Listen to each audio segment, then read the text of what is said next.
Hello दोस्तों, आज की कहानी है खूनी आंखें। तो चलिए शुरू करते हैं आज की कहानी। सूरजगढ़ गांव की सुबहें सुंदर थीं। जब सूरज की पहली किरणें गांव के हर झोंपड़े पर पड़तीं, तो ऐसा लगता था मानो यह गांव देवताओं का कोई आशीर्वाद हो।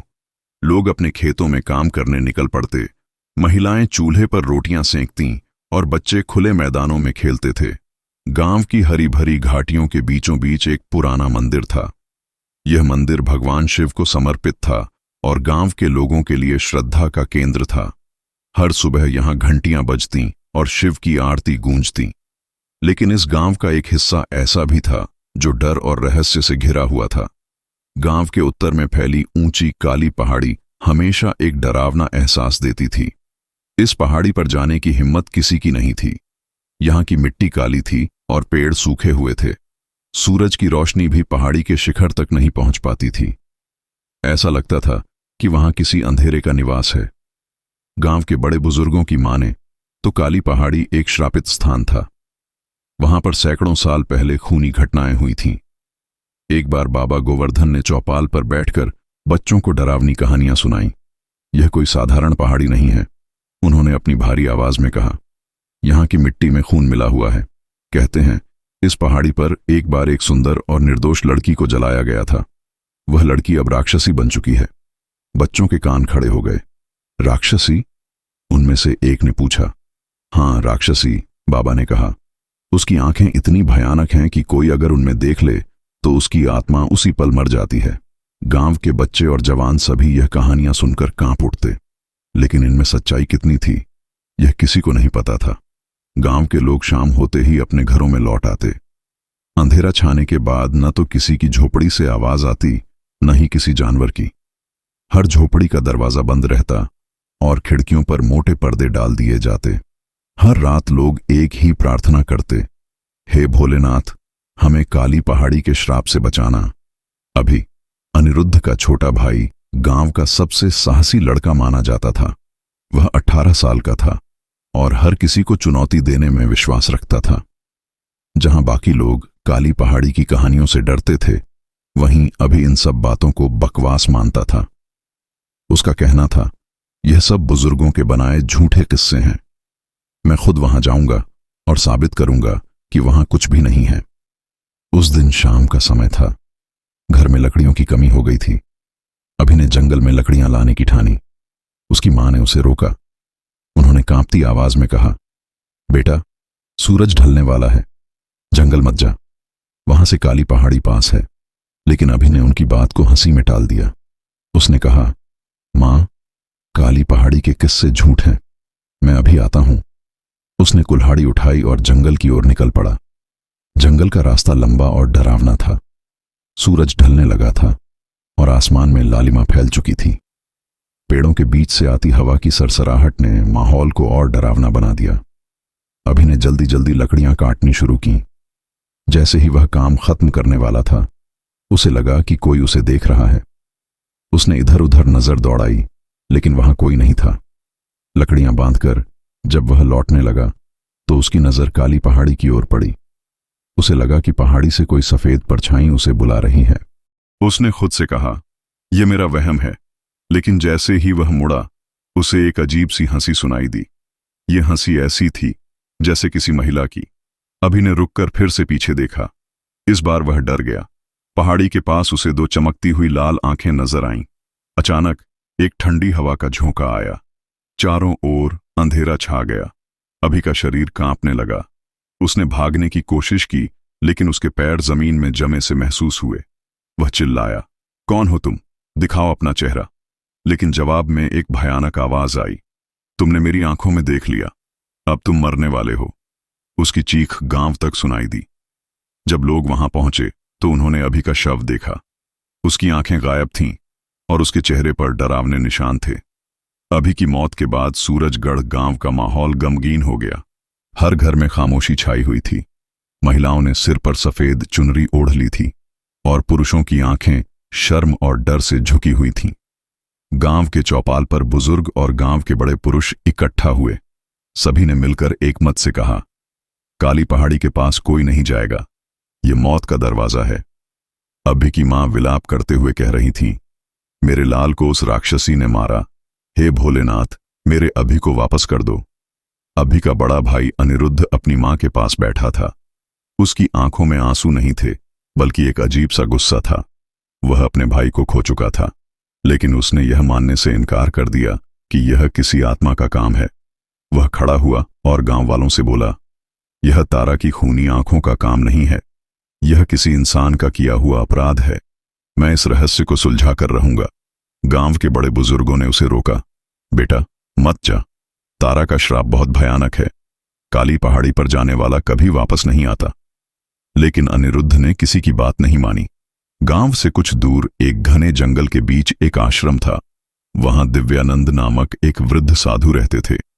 गांव के लोग मानते थे कि दिव्यानंद के पास अलौकिक शक्तियां थीं और वे काली पहाड़ी के रहस्यों के बारे में जानते थे। अनिरुद्ध ने ठान लिया कि वह दिव्यानंद से मिलेगा। अगली सुबह अनिरुद्ध अपने झोले में कुछ फल और जल लेकर आश्रम की ओर निकल पड़ा। रास्ता डरावना था, क्योंकि वह जंगल के घने हिस्से से होकर गुजरता था। पक्षियों की आवाज भी सुनाई नहीं दे रही थी। जब वह आश्रम पहुंचा तो उसने देखा कि साधु दिव्यानंद अपने आसन पर ध्यान मग्न थे। उनके चारों ओर दीपक जल रहे थे और गंगा जल से भरे हुए कलश रखे हुए थे। अनिरुद्ध ने हाथ जोड़कर साधु को प्रणाम किया। हे महात्मा, मैं आपके पास एक बड़े संकट से मुक्ति पाने की आशा लेकर आया हूं। साधु ने अपनी आंखें खोली। उनकी आंखों में गहराई और चेहरे पर शांति थी। उन्होंने कहा, बोलो वत्स, तुम्हारा संकट क्या है? अनिरुद्ध ने पूरी घटना को विस्तार से बताया। अभि की मौत, गांव वालों का डर और काली पहाड़ी के रहस्य। दिव्यानंद ने गहरी सांस ली और कहा, वत्स, काली पहाड़ी कोई साधारण स्थान नहीं है।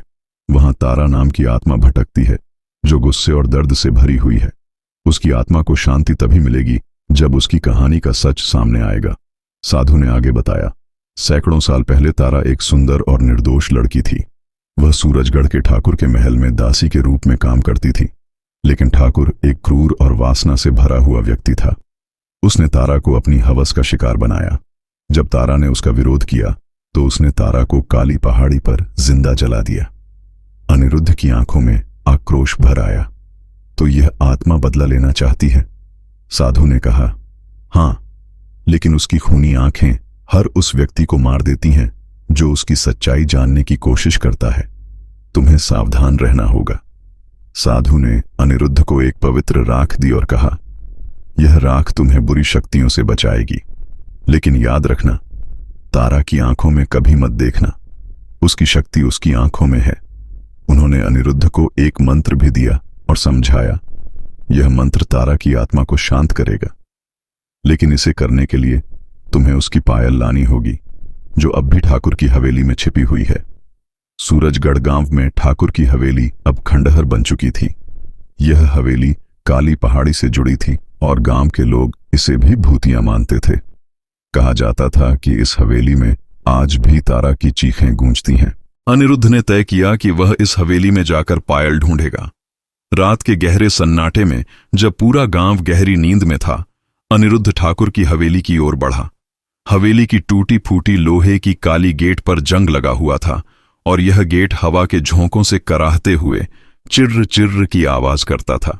गेट खोलने पर एक ठंडी हवा का झोंका उसके चेहरे पर लगा और साथ ही ऐसा महसूस हुआ जैसे कोई उसे रोकने की कोशिश कर रहा हो। लेकिन अनिरुद्ध ने अपने डर पर काबू पाते हुए अंदर कदम रखा। अंदर का दृश्य बेहद डरावना था। सूखे पेड़ हवेली के चारों ओर खड़े थे, मानो वे अनिरुद्ध को घूर रहे हों। हवेली के मुख्य दरवाजे तक पहुंचने के लिए एक पथरीला रास्ता था, जिस पर पुरानी पत्तियां और जानवरों की हड्डियां बिखरी हुई थीं। जैसे ही उसने हवेली का मुख्य दरवाजा खोला, पुरानी लकड़ी की किवाड़ों ने जोर की चीखती आवाज की। अंदर घना अंधेरा था। मशाल की हल्की रोशनी में दीवारों पर जमी मोटी धूल और जाले चमकने लगे। पहले कमरे में एक टूटा हुआ झूला और फर्श पर बिखरे हुए पुराने बर्तन थे। झूला धीमे धीमे हिल रहा था, हालांकि हवा वहां चल ही नहीं रही थी। तभी एक कड़कती हुई आवाज आई, कौन है जो मेरी हवेली में आया है? अनिरुद्ध का दिल जोर से धड़कने लगा। उसने चारों ओर देखा, लेकिन वहां कोई नहीं था। उसने खुद को शांत किया और बुदबुदाया, यह मेरा वहम है। हवेली में दूसरी मंजिल पर जाने के लिए सीढ़ियां थीं। जो इतनी जर्जर थीं कि हर कदम पर चटकने की आवाज होती थी। जैसे ही अनिरुद्ध ने पहला कदम रखा, उसे लगा जैसे किसी ने उसकी पीठ पर ठंडी सांस ली हो। सीढ़ियों पर चलते हुए उसकी मशाल की रोशनी दीवार पर टंगी तारा की तस्वीर पर पड़ी। वह तस्वीर असामान्य रूप से जीवंत लग रही थी। तारा की आंखें चमक रही थीं और ऐसा महसूस हो रहा था जैसे वह तस्वीर से बाहर आकर उसे घूर रही हो। दूसरी मंजिल पर पहुंचने के बाद अनिरुद्ध ने एक बड़ा कमरा देखा। यह कमरा ठाकुर का निजी कमरा था। कमरे में एक बड़ा पलंग, एक टूटा हुआ आईना और दीवारों पर कई अलमारियां थीं। जैसे ही वह पलंग के पास पहुंचा, अचानक एक ठंडी हवा का झोंका आया और कमरे का दरवाजा अपने आप बंद हो गया। अब केवल मशाल की रोशनी थी। अचानक उसने कमरे की दीवार पर एक परछाई देखी। यह परछाई एक महिला की थी, जिसके बाल खुले हुए थे और जो धीरे धीरे उसकी ओर बढ़ रही थी। अनिरुद्ध ने घबराते हुए दिव्यानंद द्वारा दिया गया मंत्र बुदबुदाना शुरू किया। मंत्र के प्रभाव से परछाई रुक गई और धीरे धीरे गायब हो गई। उसने अलमारियों और पलंग के नीचे पायल की तलाश शुरू की। एक अलमारी के दरवाजे को खोलते ही अंदर एक पुराना लकड़ी का बक्सा रखा मिला। बक्से को खोलने पर उसमें से एक सुनहरी पायल मिली। यह पायल धूल और जालों में लिपटी हुई थी, लेकिन उसकी चमक अब भी बरकरार थी। जैसे ही उसने पायल को उठाया कि भीतर जोर की हंसी गूंज उठी। यह हंसी भयानक और दर्द भरी थी।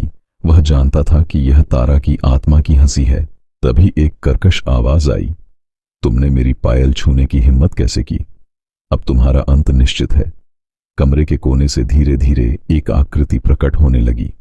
यह तारा की आत्मा थी।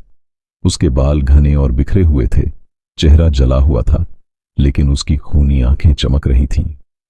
उसकी आंखों से खून की बूंदें टपक रही थीं और वह धीरे धीरे अनिरुद्ध की ओर बढ़ रही थी। यह पायल मेरी है, इसे कोई नहीं छू सकता। अनिरुद्ध ने दिव्यानंद द्वारा दिया गया मंत्र जोर से पढ़ना शुरू किया। मंत्र के प्रभाव से तारा की आत्मा थोड़ी पीछे हटी, लेकिन उसकी आंखें अब भी चमक रही थीं। वह चिल्लाई, तुम्हारा यह मंत्र मुझे नहीं रोक सकता। तभी अनिरुद्ध ने दिव्यानंद की दी हुई पवित्र राख को हवेली के फर्श पर फेंका। राख के प्रभाव से एक तेज प्रकाश फैला और तारा की आत्मा चीखते हुए गायब हो गई। अनिरुद्ध ने पायल को अपनी झोली में रखा और तेज कदमों से हवेली से बाहर निकल गया। बाहर का वातावरण अब भी ठंडा और डरावना था, लेकिन वह जानता था कि अब उसकी यात्रा काली पहाड़ी की ओर होगी, जहां तारा की आत्मा को शांति मिल सकती थी। हवेली से पायल प्राप्त करने के बाद अनिरुद्ध ने काली पहाड़ी की ओर प्रस्थान किया। रात का समय था और चंद्रमा बादलों के पीछे छिपा हुआ था, जिससे वातावरण और भी भयावह हो गया था। काली पहाड़ी का रास्ता जंगलों और पत्थरीले मार्गों से होकर गुजरता था, जहां जंगली जानवरों की आवाजें और हवा की सिसकियां माहौल को और डरावना बना रही थीं। जैसे जैसे वह पहाड़ी के करीब पहुंचा, उसे महसूस हुआ कि तापमान गिरता जा रहा है। हवा में एक अजीब सी गंध थी, मानो सड़ी हुई लकड़ियों और जले हुए मांस की। उसने दिव्यानंद द्वारा दी गई पवित्र राख को अपने माथे पर लगाया और मन ही मन मंत्र का जाप करने लगा, जिससे उसका आत्मविश्वास बना रहे। कई घंटों की कठिन यात्रा के बाद अनिरुद्ध काली पहाड़ी के शिखर पर पहुंचा। यहां की मिट्टी काली और बंजर थी और चारों ओर सूखे पेड़ खड़े थे, जिनकी टहनियां मानो किसी कीड़े की तरह मुड़ी हुई थीं। शिखर पर एक पुराना चबूतरा था, जहां तारा को जिंदा जलाया गया था। जैसे ही अनिरुद्ध ने चबूतरे के पास कदम रखा, अचानक हवा तेज हो गई और एक भयानक चीख गूंज उठी। तारा की आत्मा प्रकट हुई। उसका चेहरा जला हुआ, बाल बिखरे हुए और आंखें खून से लाल थीं। उसकी उपस्थिति से वातावरण और भी भयावह हो गया। उसने गुस्से से कहा, कौन है जो मेरी शांति में विघ्न डालने आया है? अनिरुद्ध ने साहस जुटाकर जवाब दिया, मैं अनिरुद्ध हूं, सूरजगढ़ का निवासी। मैं तुम्हारी आत्मा को मुक्ति देने आया हूं। तारा की आत्मा हंसी, लेकिन उसकी हंसी में दर्द और व्यंग्य था। मुक्ति? मुझे? क्या तुम जानते हो कि मैंने कितने वर्षों से यह दर्द सहा है? अनिरुद्ध ने पायल को अपने झोले से निकाला और तारा की आत्मा की ओर बढ़ाया। यह तुम्हारी पायल है तारा, इसे स्वीकार करो और शांति प्राप्त करो। तारा की आंखों में एक पल के लिए नरमी आई। उसने धीरे धीरे पायल की ओर हाथ बढ़ाया, लेकिन जैसे ही उसने पायल को छुआ, उसकी आंखों से आंसू बहने लगे जो खून के थे। उसने दर्द भरी आवाज में कहा, मुझे न्याय चाहिए अनिरुद्ध। मेरी आत्मा तब तक शांत नहीं होगी जब तक मुझे न्याय नहीं मिलेगा। अनिरुद्ध ने दिव्यानंद द्वारा सिखाए गए मंत्र का उच्चारण शुरू किया। एयूएम नमः शिवाय, तारा की आत्मा को शांति प्रदान करो। मंत्रोच्चार के साथ ही तारा की आत्मा के चारों ओर एक उज्ज्वल प्रकाश फैलने लगा। उसकी चीखें धीरे धीरे शांत होने लगीं और उसका विकृत चेहरा सुंदरता में बदलने लगा। आखिरकार तारा की आत्मा ने मुस्कुराते हुए कहा, धन्यवाद अनिरुद्ध, तुमने मुझे मुक्ति दिलाई। अब मैं शांति से जा सकती हूं। ये कहते हुए तारा की आत्मा प्रकाश में विलीन हो गई और काली पहाड़ी पर एक अजीब सी शांति छा गई। अनिरुद्ध ने गहरी सांस ली और पहाड़ी से नीचे उतरने लगा। सूरज की पहली किरणें आसमान में फैल रही थीं, मानो तारा की आत्मा की मुक्ति का संकेत दे रही हों। गांव पहुंचकर उसने सारी घटना गांव वालों को सुनाई। सभी ने मिलकर तारा की आत्मा की शांति के लिए प्रार्थना की और काली पहाड़ी के श्राप से मुक्त होने की खुशी मनाई। सूरजगढ़ गांव में अब एक नई शुरुआत हुई। लोगों ने अपने डर को पीछे छोड़कर जीवन में आगे बढ़ना शुरू किया। अनिरुद्ध की बहादुरी और तारा की आत्मा की मुक्ति की कहानी पीढ़ी दर पीढ़ी सुनाई जाने लगी, जिससे लोगों को साहस और न्याय के प्रति विश्वास मिला। तो दोस्तों, आपको आज की यह कहानी कैसी लगी? अपनी राय हमें कमेंट बॉक्स में जरूर दीजिए और वीडियो को लाइक और शेयर जरूर करिएगा। और अगर आप भी ऐसी ही कहानी सुनना चाहते हैं तो हमारे चैनल को सब्सक्राइब करना बिल्कुल न भूलिएगा। फिर से मिलेंगे एक ऐसी ही नई और डरावनी कहानी के साथ। तब तक के लिए बाय।